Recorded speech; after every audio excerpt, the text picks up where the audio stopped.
उम्मीद करते हैं आप लोग अच्छे होंगे। तो फ्रेंड्स, इस वीडियो में जो है हम लोग बिहार बोर्ड क्लास 8 प्रश्नावली 1.1 का क्वेश्चन नंबर 9 देखेंगे इस वीडियो में। तो देखते रहिएगा वीडियो को लास्ट तक। तो चलिए बिना समय गवाए हम करते वीडियो को स्टार्ट। तो यहाँ पर देखिए क्वेश्चन नंबर 9 क्या कह रहा है, निम्नलिखित कॉलम अ को कॉलम ब के उचित नियम से मिलाइए। तो यहाँ पर देखिए मिलाने के लिए कह रहा है, यहाँ पे कॉलम अ ये है हमारा कॉलम कॉलम अ में 10 ठोक यहाँ पे क्वेश्चन दिया है और कॉलम ब में भी यहाँ पे क्वेश्चन यहाँ पे ए से लेके जे तक दिया हुआ है। तो इसमें देखिए कॉलम अ में यहाँ पे ये उदाहरण दिया है और यहाँ पे ये नियम दिया है। कौन से नियम के उदाहरण है, योजनात्मक है या गुणात्मक, वही हमें जानना है। तो यहाँ पर देखिए हम इसको जानते हैं। तो यहाँ पर देखिए आपको दिख रहा होगा -1/2 प्लस में 3/2 और बराबर में देखिए इसी को फिर से लिख दिया है। पहले लिख दिया है 3/2 सॉरी 4 और प्लस में यहाँ पर इसके बाद लिख दिया है -1/2। इसको ऊपर कर दिया और यानी कि इसको उलट पुलट कर दिया, यानी कि इसको देखिए ए की जगह पे यहाँ पे ये है ए की जगह पे और प्लस में प्लस का चिन्ह लगा है तो प्लस का चिन्ह और बी की जगह है 3/4। बी की जगह पे यहाँ पे बी लिख देते हैं और इनकी जगह पे इसमें 3/4 और फिर अब देखिए ये जो 3/4 है ये तो यहाँ पर देखिए इसमें बी की जगह पे था और इसमें क्या है ए की जगह पे। तो यहाँ पे है ए और सर यहाँ पे बी, यहाँ पे देखिए इसमें बी की जगह पे था तो यहाँ पे बी है और प्लस में ये देखिए यहाँ पे नीचे में देखिए ये ए की जगह पे है, ऊपर में बी की जगह पे है। तो यहाँ पे बी की जगह पे है तो यहाँ पर लिख देंगे ए।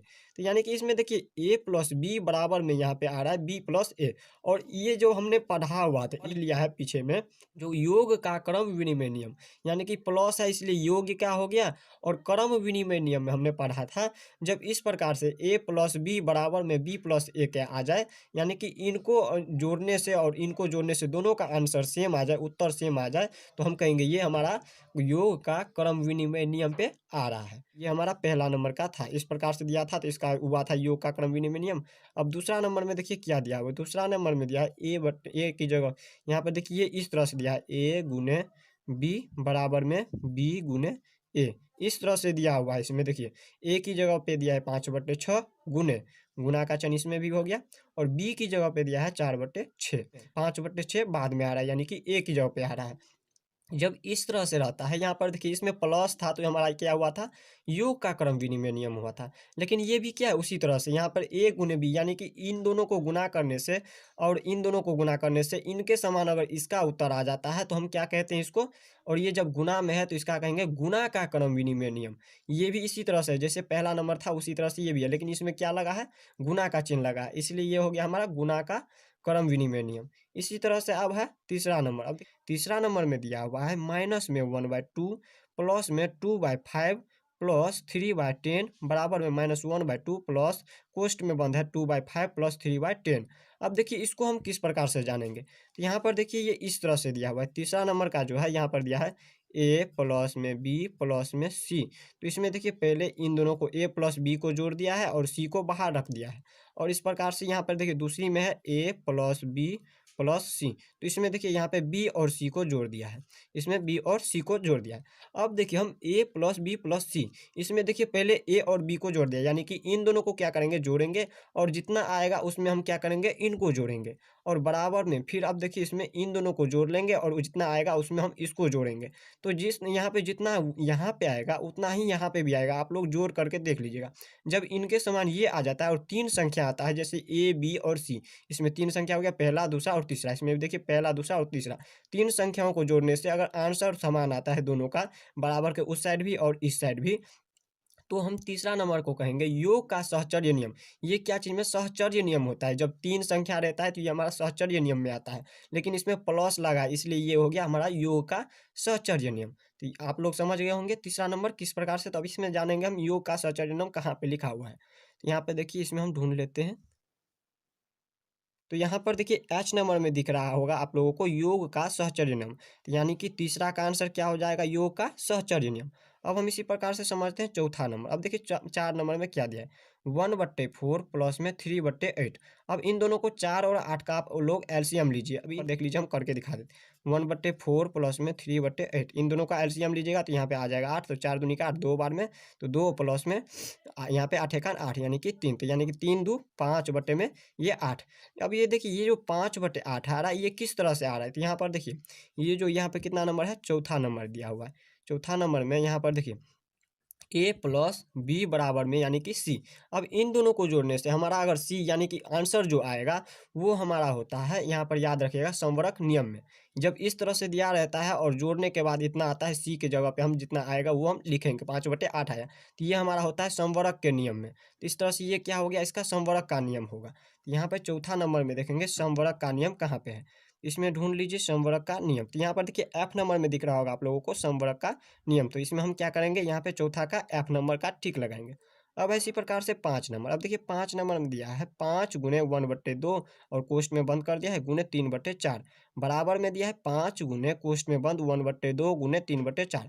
अब देखिए इस तरह से आपको पीछे भी हमने आपको बता दिया है। ये देखिए ये इसी तरह से, जिस तरह से ये तीसरा नंबर है उसी तरह से ये 5वां नंबर है।